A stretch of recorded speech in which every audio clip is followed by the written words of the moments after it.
Hello, everyone. My name is Professor Mira Pantic, and welcome to the Global Newsroom. As you know, I am originally from Serbia, a country in Southeastern Europe, and my master's degree is in European Union Studies, while my bachelor's degree is in journalism. So I'm really happy today to talk about media in Europe. So let me share my screen with you.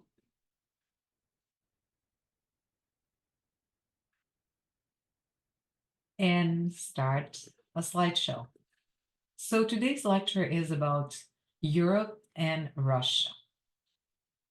Why is Russia separate from it? Because Russia is not a part of European Union, and I thought that in this lecture it would be important to have a separate section on Russia.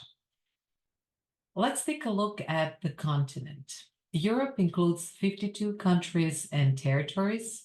The continent is divided into 4 sub-regions: Eastern Europe, Northern Europe, Southern Europe, and Western Europe. All countries in Europe are developed except Moldova and Macedonia, which are developing countries. Let's take a look at media freedom in Europe. How do you perceive this continent? Do you think it is free or semi-free? Well, Europe is actually one of the freest regions in the world. So so far we talked about multiple regions, and we talked about concerning facts related to media freedoms in Asian countries, in the Middle East, in Africa. But looking into Europe, this is one of the freest regions in the world, and this region belongs to, what do you think, global north or the global south? Yes, it belongs to the global north because it represents the developed world where media is predominantly free. World Press Freedom Index and many other ranking systems place multiple European countries at the top of the list. Based on 2023 World Press Freedom Index, among these countries are Norway. It is at the top of the list, so it is basically the freest country in the world when it comes to the media freedoms. It is followed by Ireland, Sweden, Denmark, and Finland. Belarus and Russia are considered not free with respect to media freedoms. Let's take a look at the map and the World Press Freedom Index. I stretched this image a bit, but as you can see, those countries that are green are the freest in the world. And as you can see on the map, Scandinavian countries they rank highest, not only for freedom of the press, but they also rank highest for participatory democracy. And there are other countries, so as I mentioned, Ireland is second on the list now, and there are other countries that you can see there, yellow or orange. So yellow countries also are among the freest countries in the world when it comes to media freedom. So let's take a look at Scandinavian countries. They're very interesting because, again, they always score highest when it comes to participatory democracy and when it comes to freedom of expression.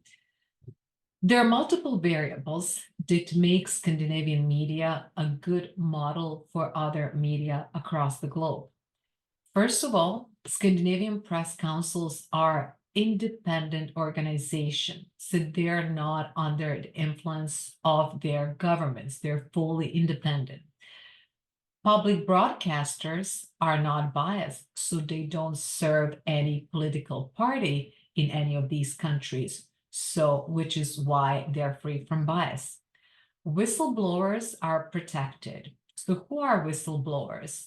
We talked in journalism about watchdog journalists and whistleblowers. So what is the difference between them? Watchdog journalists are those that monitor the government and big companies. So they are their role is to uncover wrongdoings and report it to a wider audience, report it to the public. Whistleblowers, on the other hand, are people who work for organization and companies. So they're not journalists, but they are employees of organizations they work for, but they are those who reveal wrongdoings at their companies and organizations. So just like watchdog journalists, they both reveal wrongdoings, but in case of whistleblowers, they're not journalists, they're just simply employees who um, reveal something that they find relevant to the public and that they feel the public should know. So they uncover this wrongdoings in their companies, organizations, governments. So these are whistleblowers, and they are very protected in Scandinavian media.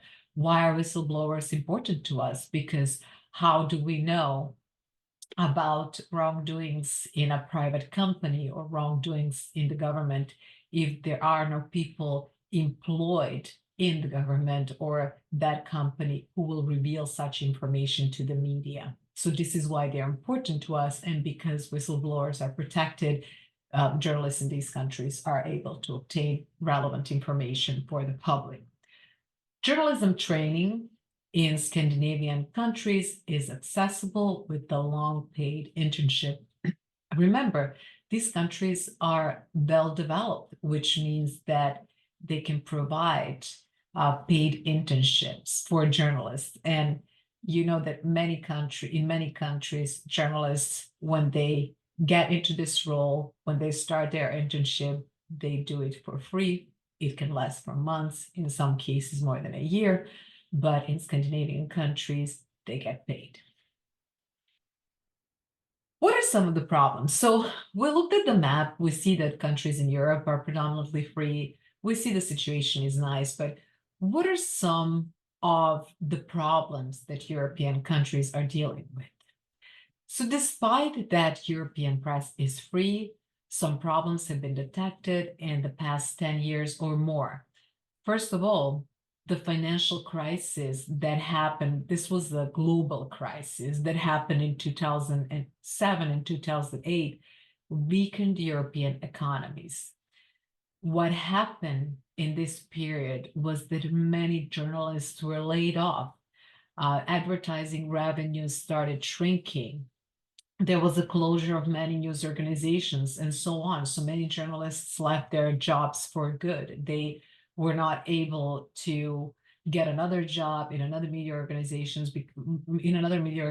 because a lot of them just disappeared during the economic crisis. And along with the crisis, something else happened. And this didn't just hit Europe, but it also hit other countries across the globe.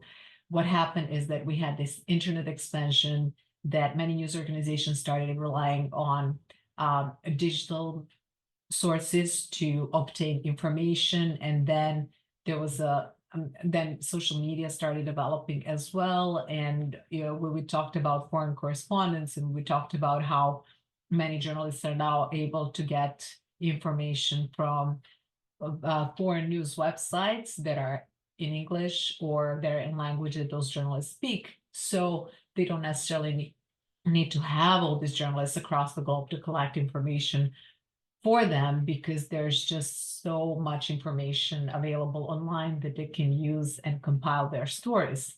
And this internet development and the use of digital technologies in the newsroom happened simultaneously with the financial crisis, which is the reason why many journalists got laid off, and many of them were not able to get a job again in the media. Now let's take a look at the media models in European countries. There are diverse media models. They differ based on the state intervention in the media system, political ties to the media, journalistic professionalism, media ownership, and so on. So again, there are media freedoms, but then there are definitely different media models in Europe. There is no one unique model. There are news organizations that receive subsidies from the government in some countries. This means direct influence of the government on those media. In some countries, it doesn't. Great Britain is a great example of an independent market because it has an independent public broadcasting.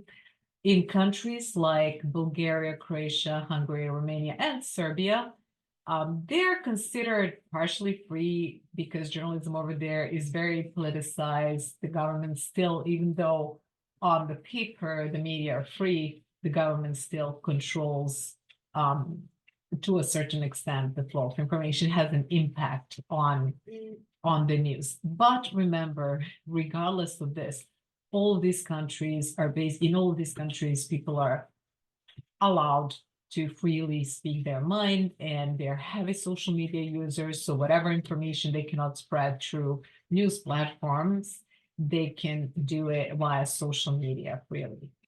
Media in countries such as Montenegro, Albania, and Bosnia are in transition, and they're characterized by poverty, the small size of the market, and control of the media. So again, there are really very different media models in Europe.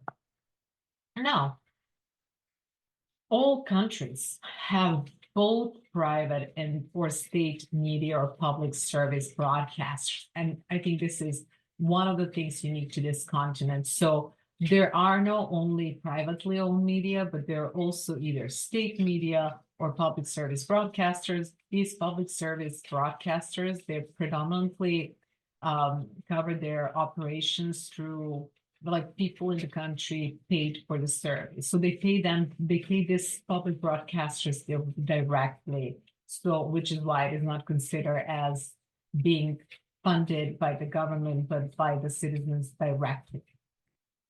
And I wanted us to take a look at some of the prominent media in Europe. And one of the things that I wanted to mention is what you can see in the picture is Paris. So I visited Paris in October 2023 for my birthday. And I for that reason, and for the reason that I'm talking today about Europe, I wanted just to have that image in the background. And I also listed some of French media on this slide.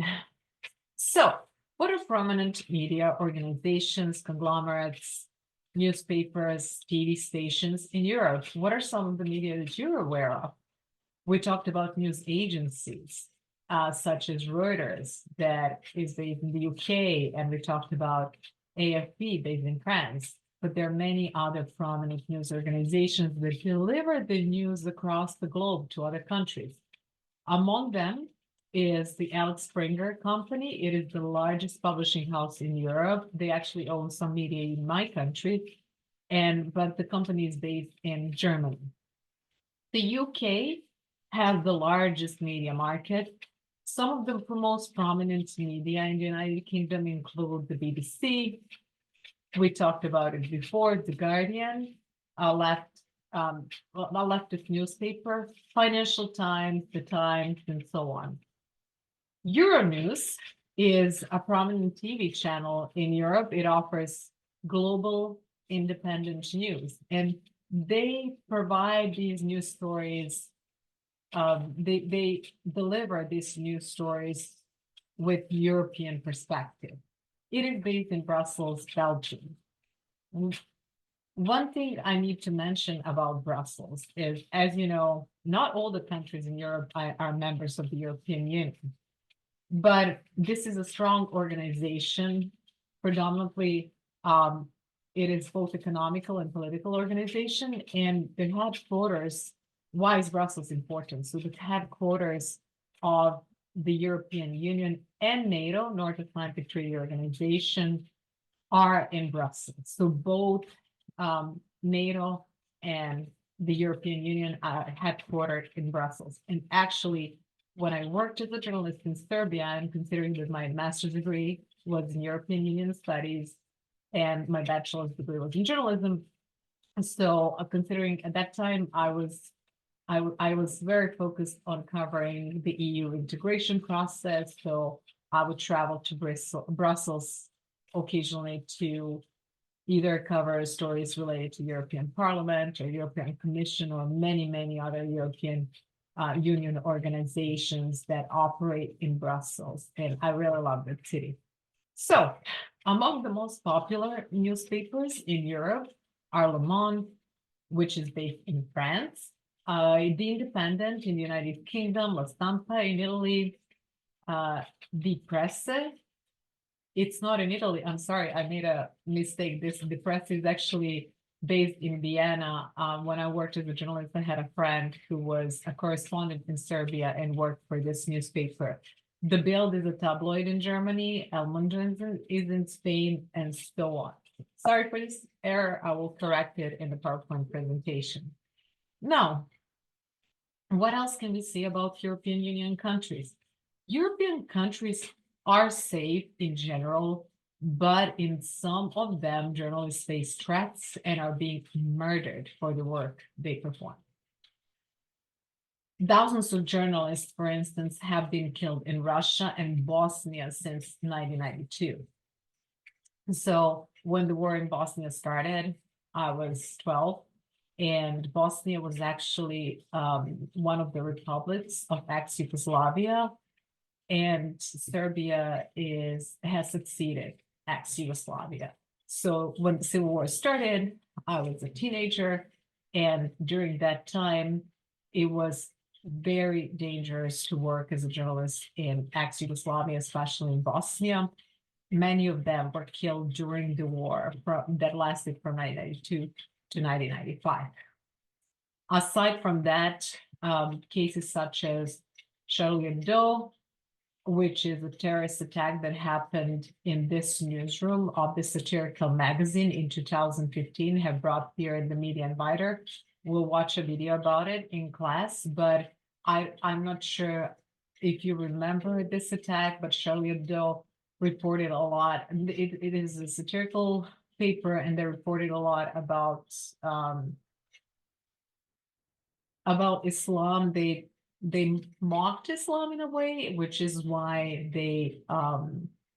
this prompted anger among terrorists. And then, unfortunately, this terrorist attack happened, and in 2015, and journalists working for that magazine were killed. We'll talk about it more in class. All countries in Europe, with respect to legal restrictions, have ratified the Council of Europe's Convention for the Protection of Human Rights and Fundamental Freedom, except for Belarus. So it is a country that is under the strong influence of the government, and the press in that country is basically not free. Freedom of expression in Europe is balanced by the right to privacy. Hate speech is banned in most countries.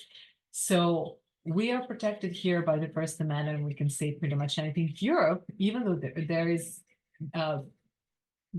so freedom of speech is very important, and Europe prides itself for high regard to the freedom of speech. But remember that they are not tolerant to hate speech. So certain things that we can hear in the United States are unimaginable in Europe, because they introduce so many anti-discriminatory laws. So you cannot target any marginalized groups.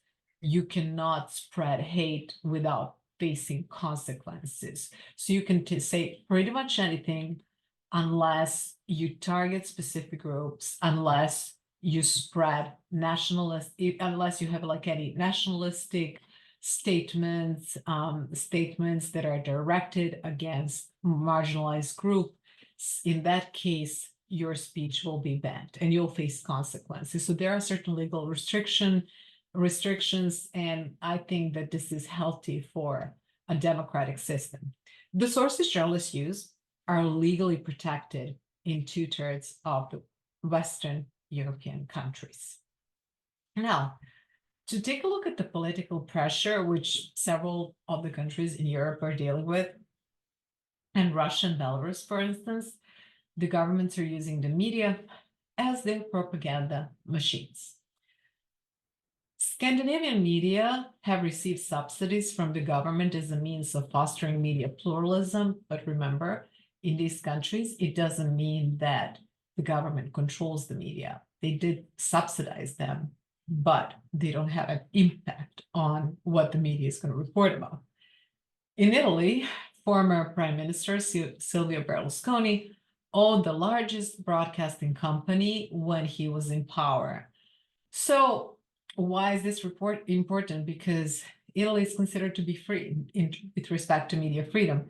It's a developed Western country. It belongs to the global North, but still there was a prime minister, a politician who owned the largest broadcasting company, and that made a separation between the media, politics, and business very difficult.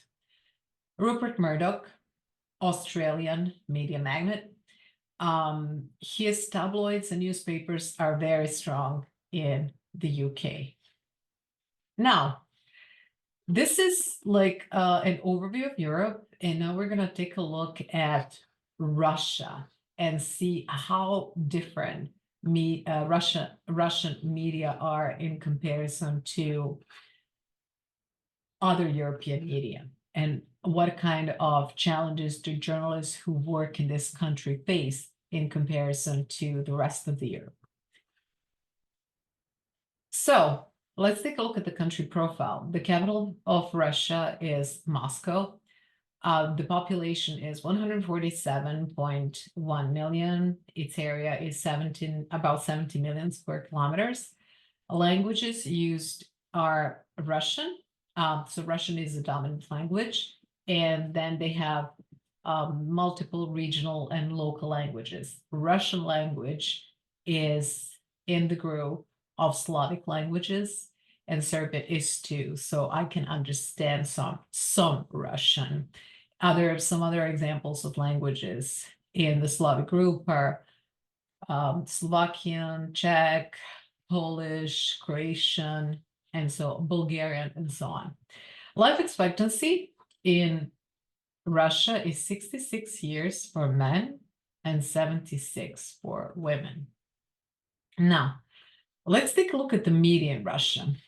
The first private newspapers and journals were created predominantly for cultural and educational purposes. And this one positive aspect of Russian media, both newspapers, magazines, and television, they are very focused on educational and cultural stuff.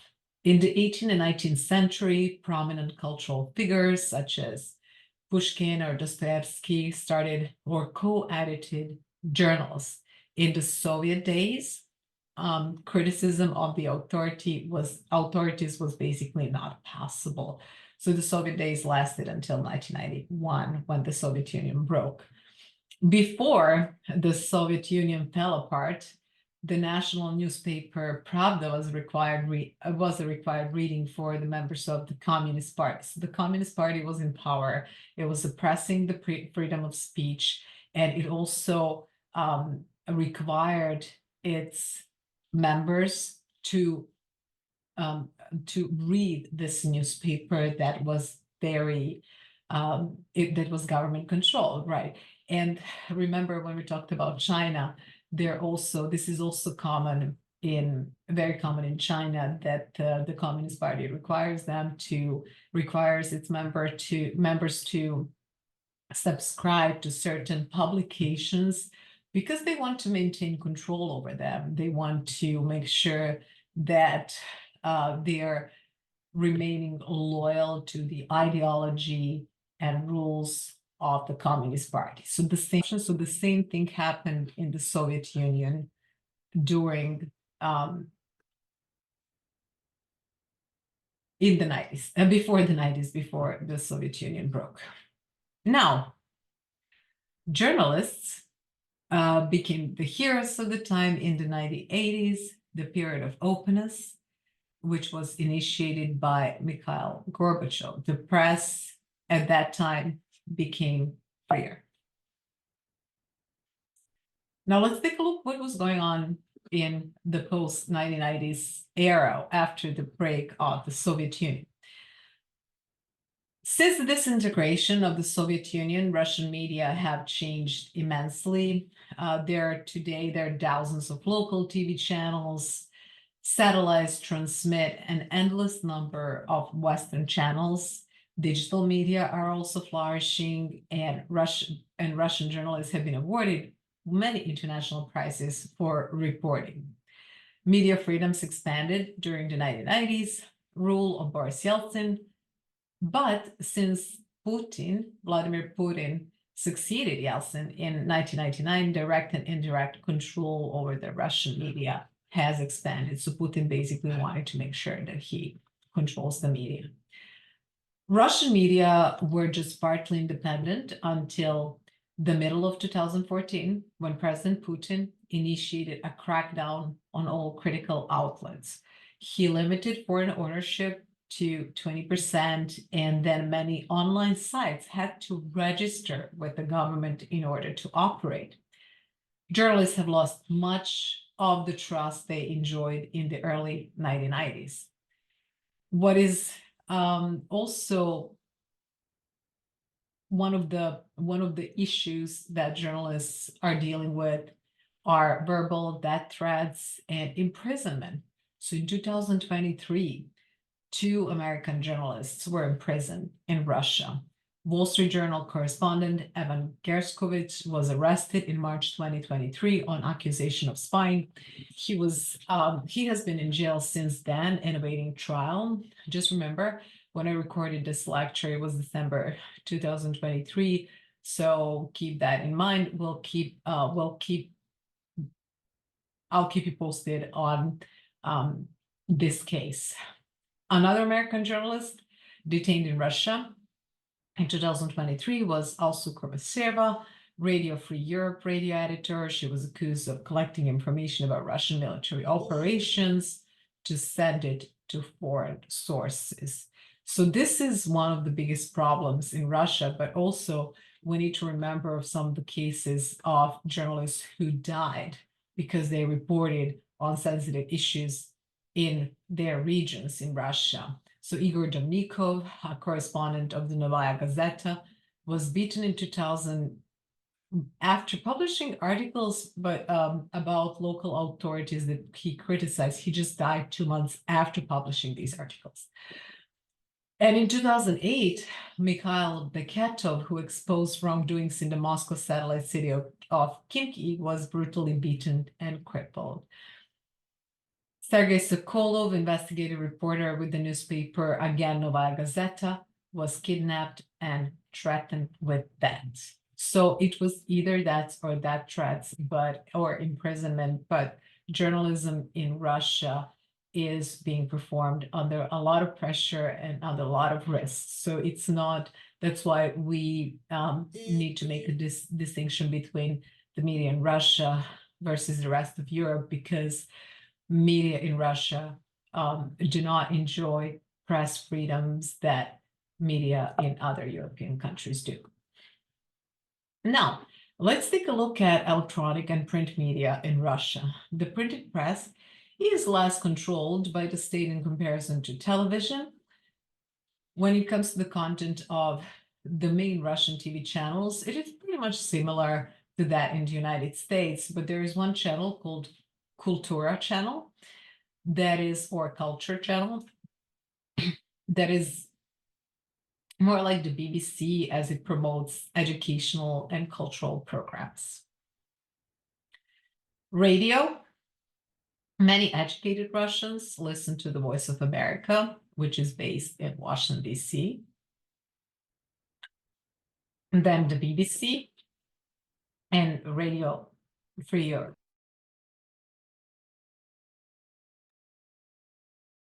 As well as Radio Liberty. The number of radio listeners has decreased in the 2000s, and many Russians are turning into digital sources to obtain news. Radio remains, regardless of the decrease in radio listeners, radio remains an important part of the media landscape, especially in the rural areas of Russia.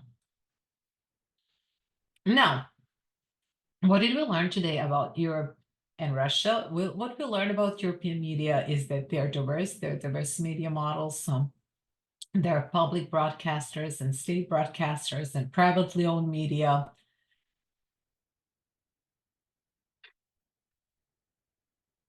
Again, I apologize for this technical issue that I had today. So there are different media models, a vast variety of newspapers. Scandinavian countries, Norway, Sweden, Denmark, they're among the freest countries in the world, both with respect to participatory democracy and press freedoms. European countries are generally safe for journalists, but there are countries where journalists face death threats and imprisonment. I also wanted to mention, and I touched upon this several times this semester, but I also want to mention that war in Ukraine has posed, that started in 2022, in 2022, that posed that is posing a threat to journalists. Journalists are in danger when reporting from Ukraine because of the war happening in that country. But when it comes to other European countries, they're generally safe.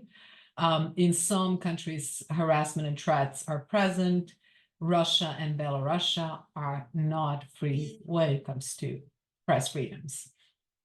Now, what I want you to do is, there is one media organization that is very important, but I didn't mention it in this slideshow because I wanted you to explore it in more depth. That media organization is Russia Today. So I want you to go to its website. Russia Today is publishing information in English, read news stories, and write a brief analysis on it. What kind of stories are present on the website? How would you describe the tone of the stories? Is it biased or non-biased? Provide specific examples of the stories you read, and write about 250 words, write an essay of about 250 words and post it under Russia Today analysis. So please do this before we meet in class. And this is my reference list for today. Again, I'm sorry for like some technical difficulties that I had today. Thank you very much for your attention. You can get in touch with me by email or Platform X. Okay, I'll stop sharing the screen. Again, thank you for listening, and I'll see you soon. Bye-bye.